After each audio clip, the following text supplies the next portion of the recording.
Hello everyone, my name is donleon, and today we'll talk about bluffing in poker, and welcome on my stream. So as usual, if you have any questions, you're free to ask, and just use chat, and let's begin. First of all, we need to talk about the basics, and let's talk about what is bluff exactly. Bluff is better raise with an objective to induce opponent with better hands to fold. So we have two types of bluff.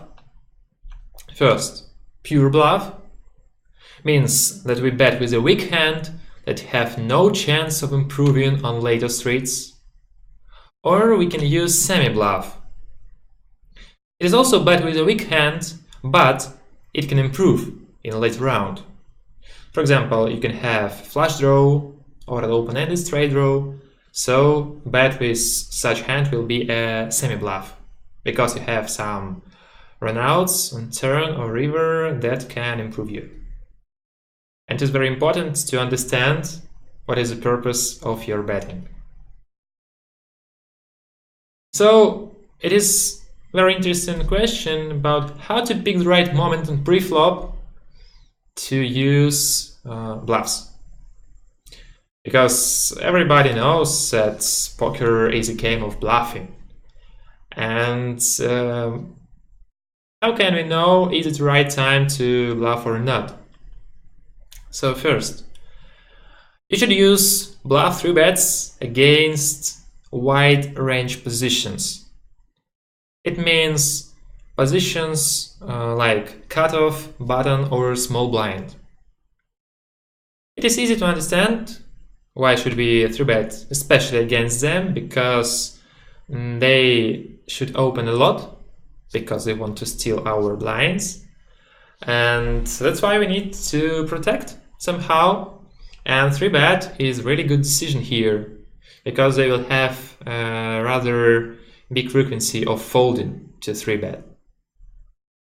It is not recommended to bluff 3-bet against the early positions, not because they will not expect us of 3-betting with the good hands, just because they will not fold against our 3-bets, and the reason is they have really narrow ranges and they don't have a lot of hands just to fold. So at least call we'll get from them, but it is not our purpose. When we bluff 3-betting, we want from our opponent to fold. That's why we need to 3-bet, especially against the especially against the late positions. Next moment here, you need to use isolate against limpers. Limpers mean the players who just come into game using call pre-flop. They just call the amount of big blind. They don't want to raise. The reason of such decisions is that they want to see the flop cheaper than with raising of 2 or 3 bigs. And I think that somehow they don't understand, because of the really high frequency of isolate bets, they pay much more by playing a limp and call versus re-raise than they just can raise themselves, and they would see the flop for 2 or 3 bigs. So why should we use isolate against them? Because they have weak rangers, so it is similar to the first position. And the same thing, we will have the strongest range on post flop, and also we don't want to play against these weak players in a company with other strong players. We just want to isolate them and to play a heads-up pot. The third moment here, it is really interesting because it is called 3-bet against uncomfortable stack, 20 or 30 bigs. Why it is uncomfortable? First question in chat, thank you. Why stack from 20 to 30 bigs is uncomfortable? The reason is every person, when it raises, he has or she has some kind of playing lines against the 3-bet. And if, for example, you have a huge stack, against 3-bet you can either fold or call or 4-bet. And if your stack is, for example, 25 big blinds, you cannot afford to call a lot. Because let's imagine, we decided to raise for 2.5 big blinds and we were 3-betted till 9 big blinds, for example. So if we call, total pot will be 9 plus 9, 18, plus small big blind ante, so around 20 big blinds, and we'll have 20 or less blinds behind. So our stack to pot ratio will be really low, and if we'll not hit our board, we'll have to fold, and that's a problem. We cannot use our post-flop gaming skills.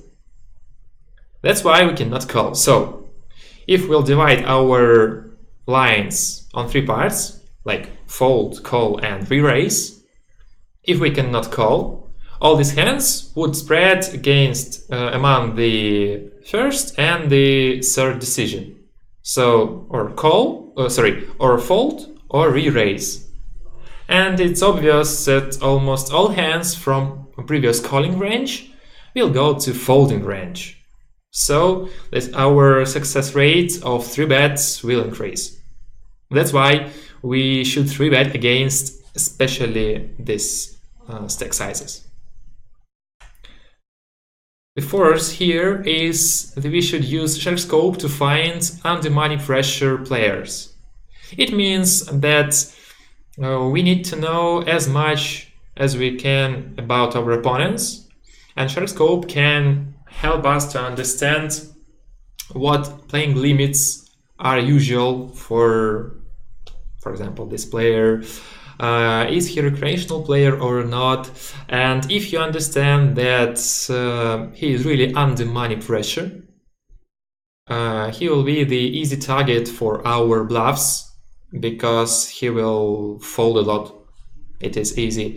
If you don't know what shark scope is, and maybe you don't know how to use it, you can watch our YouTube channel. I've made a video about this service, and you can find the answers on your questions using this video.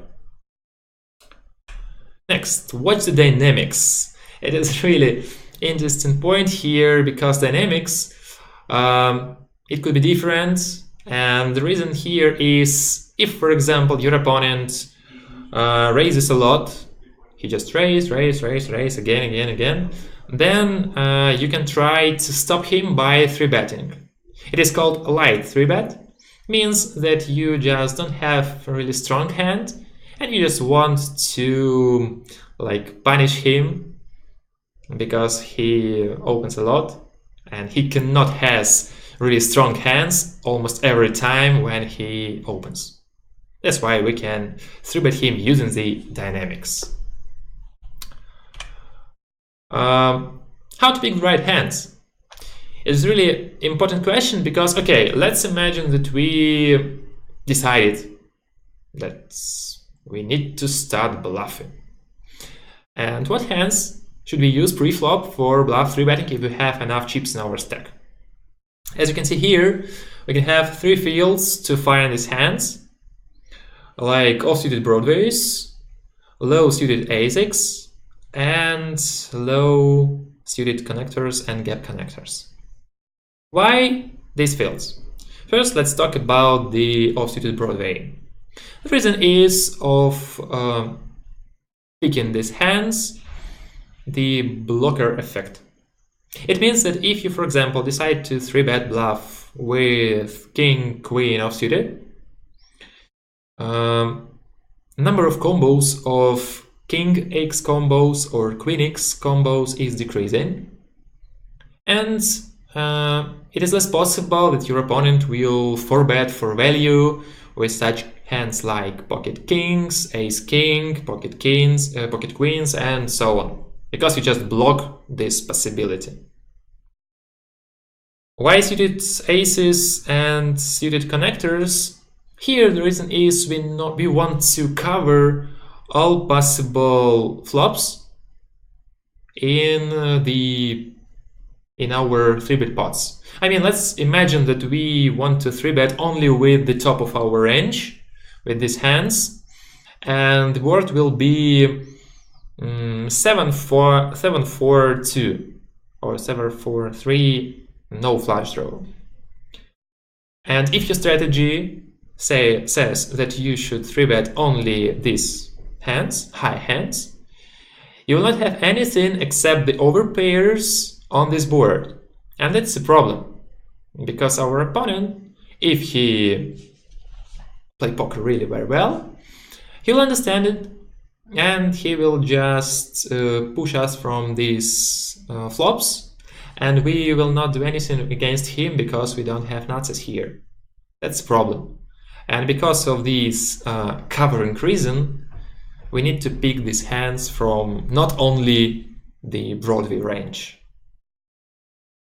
Another moment which is connected with bluffing pre-flop is re-steal decision. Let's use a software to work with it. Let me show you. I think I need to make it a little bit bigger. Okay.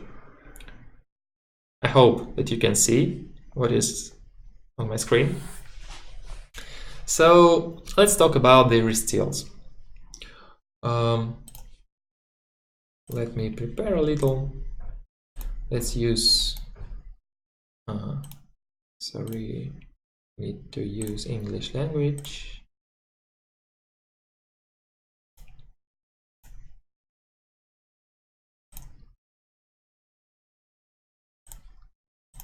Let's create some situation. For example, we are sitting on the big blinds and we have something like 18 big blinds.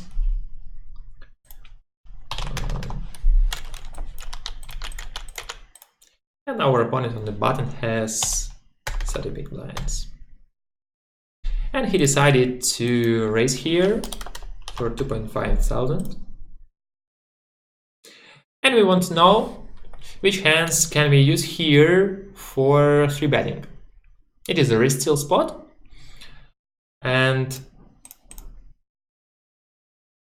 again, 2.5. Yeah. This is a re-steal spot, and we want to know which hands can we shove here. To get the answer on this question, we need to understand all the basic info here. And first, we need to know what hands does our opponent open from the button.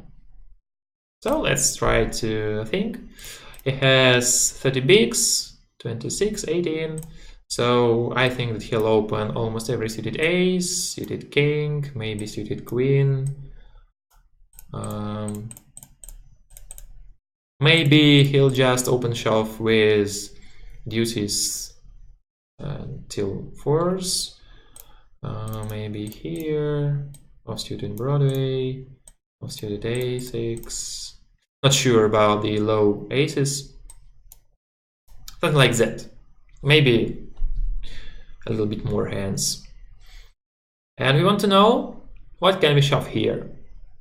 Okay, pocket tens, it is easy 3-bet, but what about king 8 off-suited?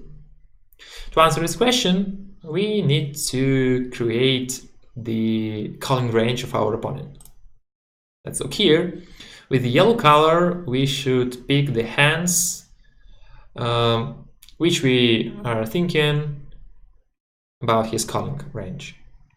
So they have 18 big blinds, and this cheap EV situation means that we are not under money pressure. So let's say he'll call us with any pair, king queen, king jack, king queen offsuited, something like that. It is really strong calling range, and maybe it would be wider. But let's compare two situations. First, it is rather solid range. And let's count what hands should we push here. As you can see, we can shove any two. And maybe you can see that it is a mistake, but it is not.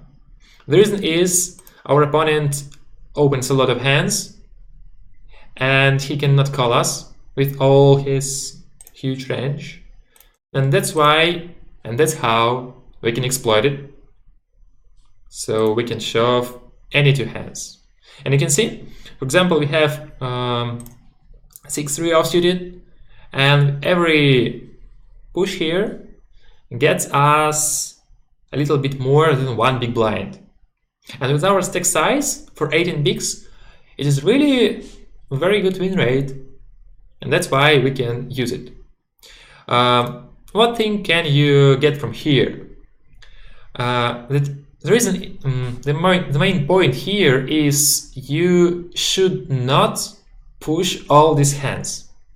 The main point here is you can push all hands, but for example, you can say, okay, I can positively shove here Jack-10 suited, but maybe I could play it better using call pre-flop.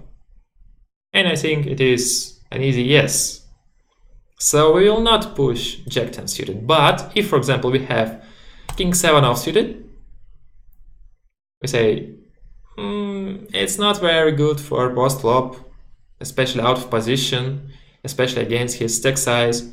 So it would be better for us just to 3-bet shove here and earn more than 1.5 big blinds. It is easy spot for us. If, for example, we'll see that our opponent is playing close to Nash equilibrium, it means that on long distance we'll play against each other, and we will not lose or win anything. We just play near zero. And according to this Nash equilibrium, we'll see how much hands should we open. Less than we decide, yeah. And we should call 22% of hands. And then we cannot shove any two. But in the real world, you cannot say that your opponents will play according to Nash equilibrium. They will play as we showed on previous variant, and that's where we cannot push a lot of hands. And if we imagine one more situation, let's say that our opponent is really tight and he opens from button, let's say not all the aces, all pocket pairs,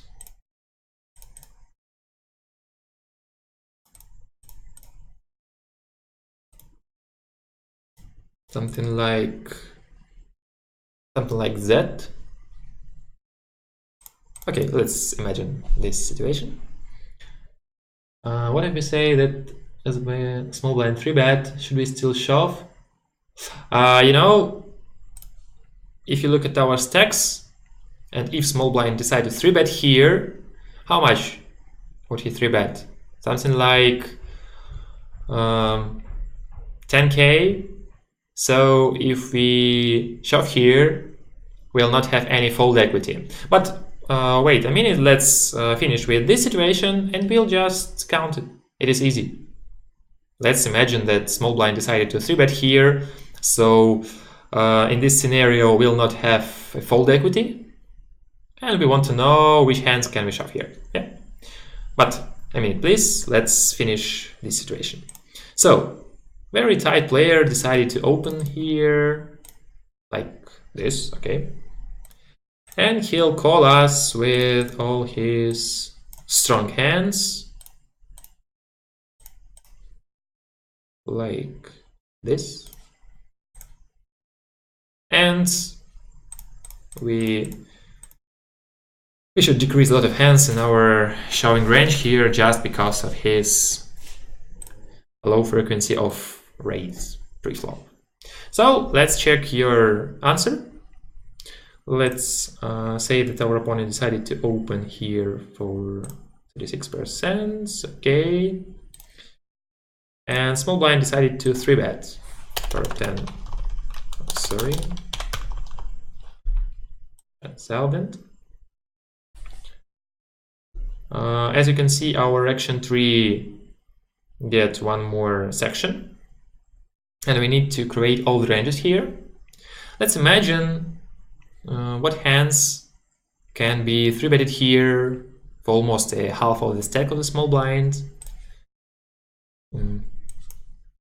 Let's say he has 26 big blinds, okay. Maybe he can wider the opponent's range and not 3-bet shove with 8s or 9s. He'll just 3-bet with the idea to call the 4-bet jam. So like this, maybe he's 10 suited. I don't know if he will have any bluff 3-bets here, but let's imagine that he will. Like this.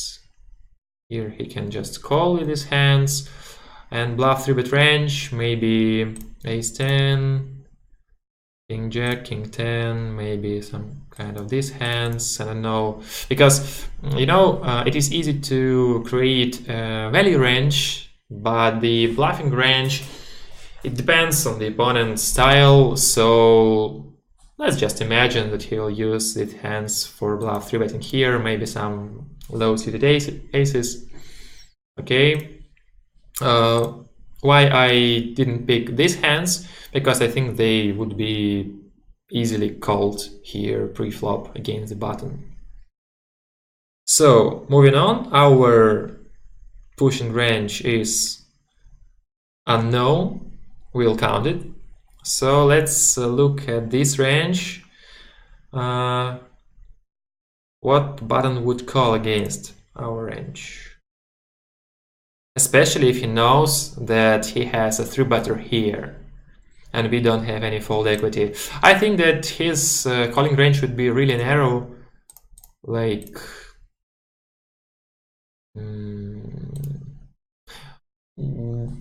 don't sure about ace jack suited, something like that, maybe a little bit narrower, but let's finish on this range. Next, overcall by small blinds. So like we decided to go all in, button calls, or go in is all in, and which hands will be called by small blind here? All his value range. Not sure about eights. Ace jack, ace queen, ace jack, because he cannot do anything here. He put a lot of chips in the pot, so he just should call here. Maybe about king, maybe king, queen, and ace jack offsuited, and these hands will be folded because it is his bluffing range. And what hands would he call if he put 10,000 here and we just shove? The button would fold, so he'll call all his hands. Why all his hands? Because of the pot odds. He just should call here. So we can see that our pushing range here will not consist a lot of hands. So if we'll just decrease our pushing range from the small profitable hands, our stack would be great to earn at least 1.1 blind. Here we are. This is our like 4-bet pushing range, 8s plus, ace jack plus, that's all. So as you can see, if we know that our opponent opens a lot and we know that he will not call us with wide range, we can shove almost any two hands just because of the fold equity here. And that's how we can bluff pre-flop using our valuable but short stack. So again, how to pick the right moment but playing post-flop. You need to remember the rule that you can bet when your range has more nuts combos from pre-flop, or the coming run out is improving your range. So if your hand, or not like hand, if your range is better on some flop, then you have a possibility to bet. And if your range is not stronger than your opponent's, you cannot bet and you need to check. This is the rule of playing post-flop. This is the first reason when you can bluff post-flop. Thanks for answer, because I have same situation with pocket eights today. I folded with 22 bigs. So you have 22 bigs. We counted for 18. Let's spread a little. I don't think that it will really change a lot, but let's try. So pocket eights here. I think that it was a good fold from you. Just because we earned something, but we have too big amount of chips in our stack to risk it by pushing here with pocket eights. So well played. Continue our lesson. The second idea here, that our opponent has suitable stats in heads-up display. Let's look at the picture. As you know, in our company, in the Academy of Poker, we have educational course, which is called UTG, Up the Game. And on this course, I am a coach and I give my heads-up display to the students. So that's how it looks like. It is a heads-up display for the hold'em manager. And if you want to know should you bluff or not on post-flop, you need to look through the opponent's statistics. And if, for example, you have a lot of hands on him, you need to look at these three stats. First, here, the 83, it is fold to 3-bet frequency. Means how often does he folds against a 3-bet. And if this stat is greater than like 60, then you can say that he folds a lot and it is the reason to bluff against him. It is an important moment here that you should be careful with exploiting stats of your opponent. Because if, for example, you say, he has great fold to 3-bet frequency, so I'll bluff against him every hand. So maybe it will be okay for the first time, for the second time, but for the third time, he'll say, come on, you cannot have strong hands every single time while I'm raising. So he will not play according to his statistics. So you should be careful here. But this is a great possibility. Try to steal some his chips by 3-betting not every hand, but a little. The second stat here, which is interesting for us, is situated here, this 12, and it is called when to showdown frequency. And pre-flop all-ins are not included here. So it's only just about the post-flop. And if you see that your opponent's when to showdown frequency is very low, less than 30, and the next stat, which is already here, which is one at showdown frequency, and if it is high, you can just make a conclusion that he don't like to go to showdown. If he is going to showdown, he has really strong hands because of his one at showdown frequency. So if he has low when to showdown, you can bluff against him, and it is really great possibility, really high possibility that he will just fold against your betting. And the connected stat here, which is situated here, it is fold to c-bet, fold to continuation bet on flop frequency. If it is greater than 45 or 50, then it is a third reason to bluff against him. You can bet a lot on post-flop just because he don't play poker, he just make a combos. This is the difference. Feel the difference, yeah. And the third part here is about the post-flop, that your opponent has an uncomfortable stack. Almost the same with the previous slide when we talk about the stacks of something like 20 to 30 bigs. On post-flop, uncomfortable stack is a little bit lower, something like 12, 15 big blinds. Why it's uncomfortable? Because they cannot play against you if their hand is not connected with the structure of board. So against the low stacks, you need to have really high frequency of betting, and you don't need to use great sizings. Because if your opponent has 12 big blinds, for him it is absolutely indifferent to fold against the 3 blinds bet or 2 blinds bet if he don't if he don't become connected with the structure of flop, he would fold anyway. So you need to abuse this situation on post-flop. It is really important while playing post-flop to bluff to have a plan. And if you're bluffing and facing the aggression, you have to give up because it was your plan. You wanted to make your opponent fold. He didn't fold. He decided to re-raise against you. So you have to give up just because you would have stronger hands in your betting range. You would have a betting on value range. And bluffs are your weaker part of range. And you should not protect it, especially if your opponent decides to check raise or just raise in position against your bet.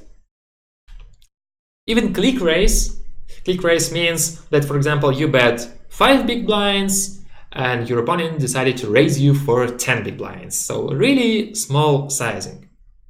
Even click raise means great strength. Because let's imagine that he wants to bluff with such small size. How is it possible? Why does he play with such strange strategy?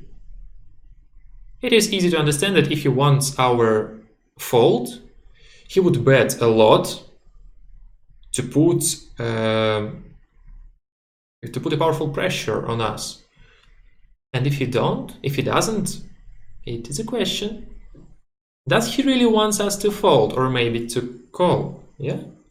So you should believe to check raises on turn or river. You should believe to click raises just because if you are playing micro limits, I mean buy-ins less than 20 euros, almost every check raise or click raise on the latest reads, it is really very strong hands. Just believe me. And you should just think 3 times. Is your top pair, top kicker is enough for calling against this action from your opponent? Let me show you a little about the planning while playing post-flop using the next software, which is called Flopzilla. Don't be afraid, I'll do anything myself.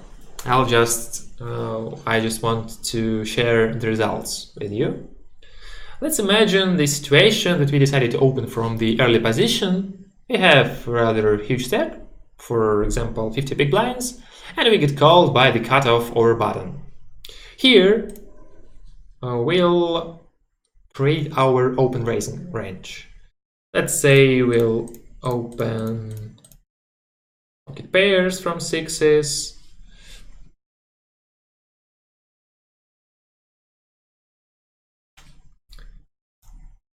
Almost every suited ace, suited Broadway, maybe like that, king queen, something like that. I think that 14% is enough. It is our open raising range, and here would be our opponent's calling range. Let's say that it is not the greater opponent on our limits, it's just the normal, let's be recreational player. He would call any pocket pairs. I think that somehow he would 3-bet with, sometimes, well, with pocket jacks.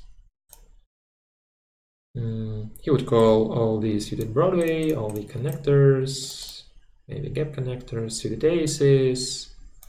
He will not 3-bet with ace queen. Maybe he would call with off-suited Broadway, king queen, something like that. I don't recommend to call against the UTG some kind of hands from this field, like queen 10 off and so on, but if you are playing cheap tournaments, you will face with it. Some people just decided to call here hands like ace-8 of suited, ace-9 of suited. It is really a suicide, but they can. So I will not put them here in this range, but you need to know that sometime you would face these hands here. Maybe let's say maybe ace queen somehow. Okay, let it be.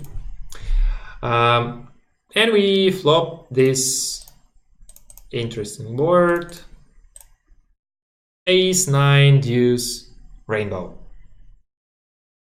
And we want to know which hands from our range we should bet with the bluffing strategy.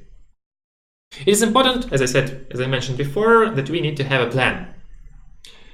And what is it? It means that we should know which card should appear on turn so that we could continue our aggression. For bluffing, we need to pick such hands that have low equity, so that we could play bet fold with them. Bet fold means we bet on flop, get raised, and easily fold our hand.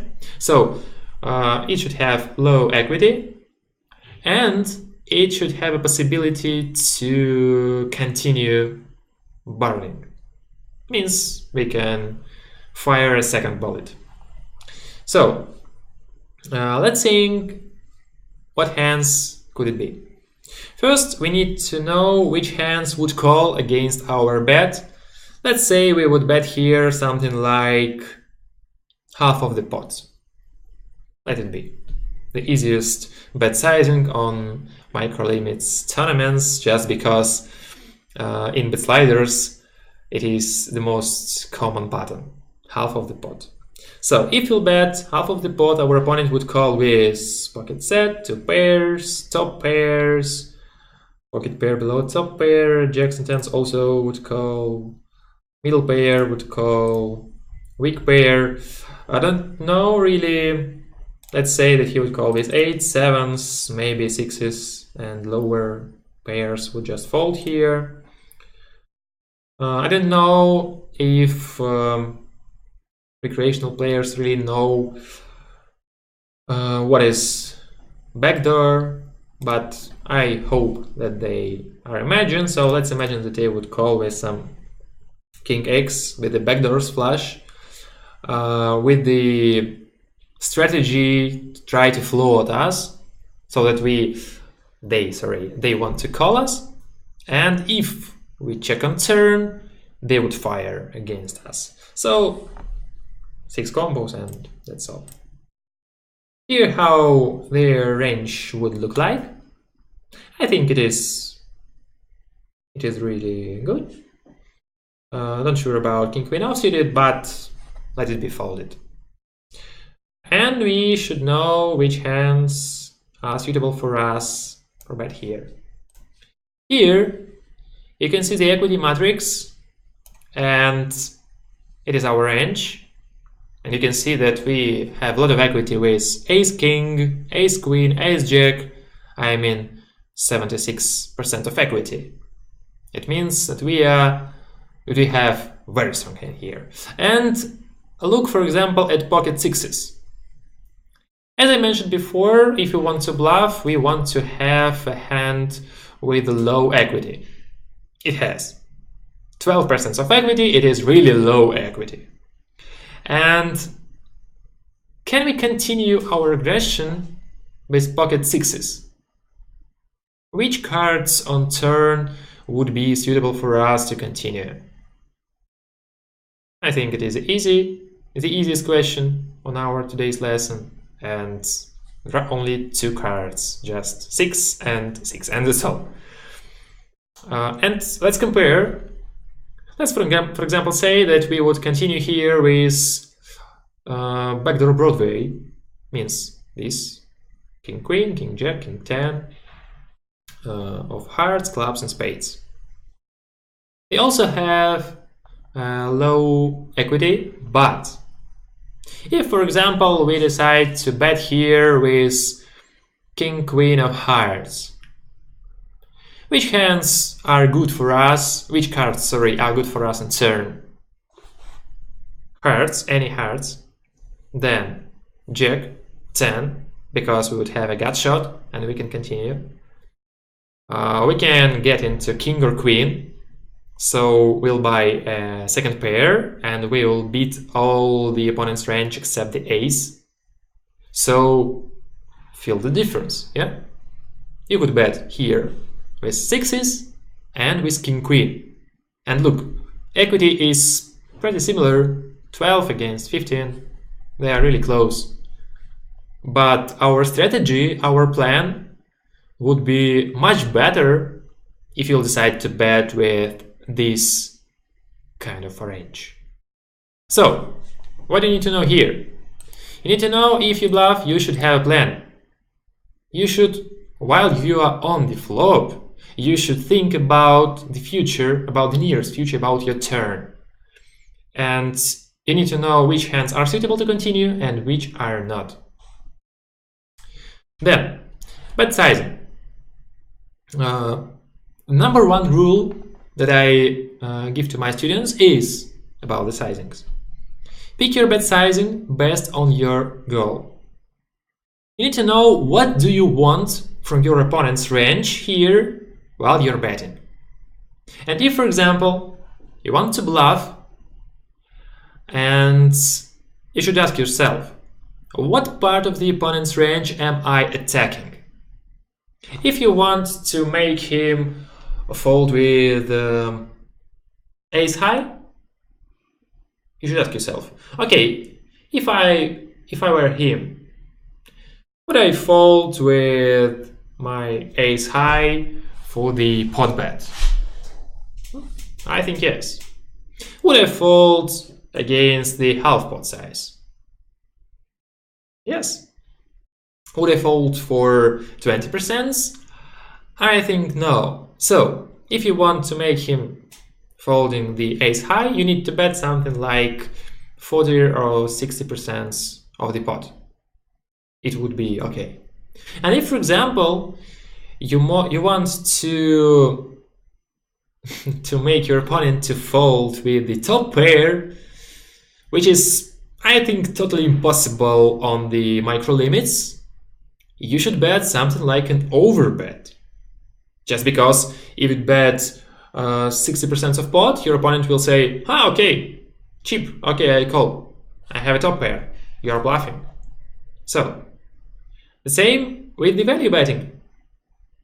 You need to know what do you want, and you need to create your bet sizing according to your goals. It is really important. A little math here, please don't be afraid. As you can see at the slide, here is the formula of the pot odds.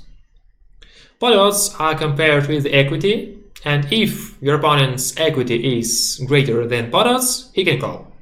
If it is not, he cannot call.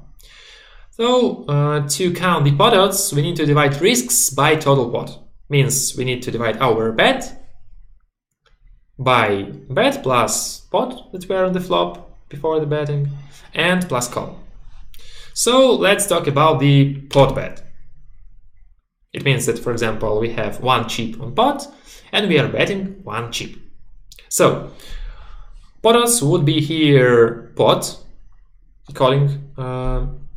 we call here, divided by 3 pots, because one pot was on the pot, one pot was bet by our opponents, and the third pot was called by us. So we have 3 pots here, and the pot odds would be 33%. It is opponent needs to win 1 pot for 2 lost pots. And if we compare these calculations with the half pot bet, his pot odds would be 25%. It is opponent needs to win 1 pot for 3 lost pot.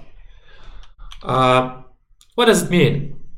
It means that the bigger you bet, the more often you can bluff. If, for example, your opponent has 25% pot odds, he can win 1 time and he can lose 3 times, and in long term he'll not lose anything. It would be 0 action for him. So here, if we decide to bet half of the pot, in long-term strategy, we need to have 3 value bets per 1 bluff because of the pot odds given to our opponent.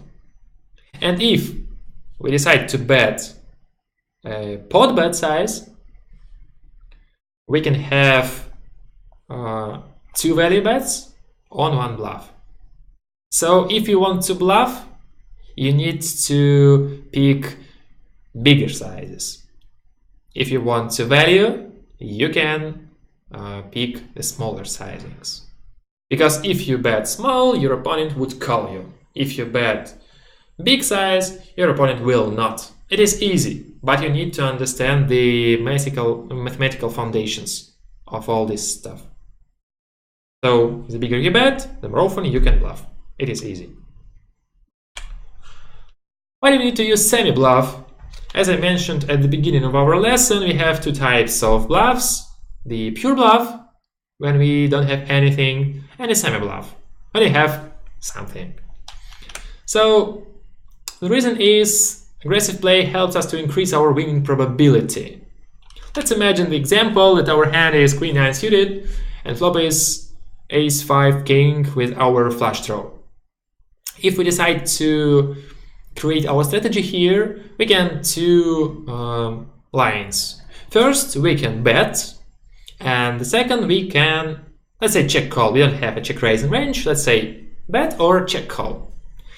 And if we decide to bet here, we can win by improving to flush and by making our opponent to fold plus improving to flush. So if we'll compare to these things, I would say that I would better bet than play check call, just because I want to improve, to increase my winning probability. Also, if you're playing a late stage of the tournament, you can add here some values to your betting strategy because of the money pressure. And if, for example, you can say that your opponent would fold a little bit, he would fold more times than at the beginning of the tournament just because of the money pressure, it would be more profitable to bet here, just because all this pressure that you can put on him. So semi-bluffs are used for increasing our winning probability by the fold equity. And at the end of our lesson, let's make a conclusion. Let's talk about the important tips of bluffing. First, you have a possibility to bet post-flop only if your range is stronger than opponents. Only if you have more nutses in your range. It is really important. If you don't, you should not bet. Let's talk a little about this. A very good example of this stuff is a donkey bet. As you know, it is a situation when you cold pre-flop and you bet post-flop, being out of position against the pre-flop aggressor. And why we shouldn't use this instrument frequently? Because our range, our calling range, it doesn't have a lot of strong hands, like, for example, pocket aces or pocket kings. We don't have them. And our opponent has, because he decided to raise pre-flop and he would raise with kings, queens, aces, and so on. So his range is stronger, and that's why we cannot donkey bet. Also, we can imagine some kind of flop structures where we could have a lot of nuts, and you can say, okay, here I can donkey bet just because of this structure, but mostly in most situations you will not have this possibility. So now you know the reason why you cannot donkey betting. You should have a lot of strong nuts combos in your range.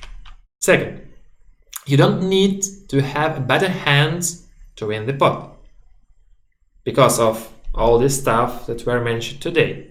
We just should know, if we will talk about pre-flop, what stick size is effective in this situation, as your opponent opens a lot, and how much hands would he call.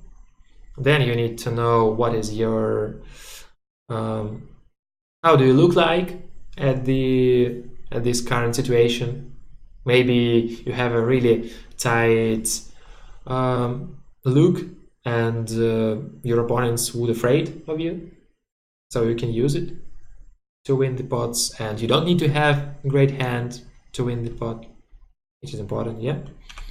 Next, the bigger you bet, the more often you can bluff. So if you want to bluff by betting one big blind in pot for 300 blinds, it is a mistake. You need to be ruthless against vulnerable stacks, as I mentioned at the beginning of this lesson.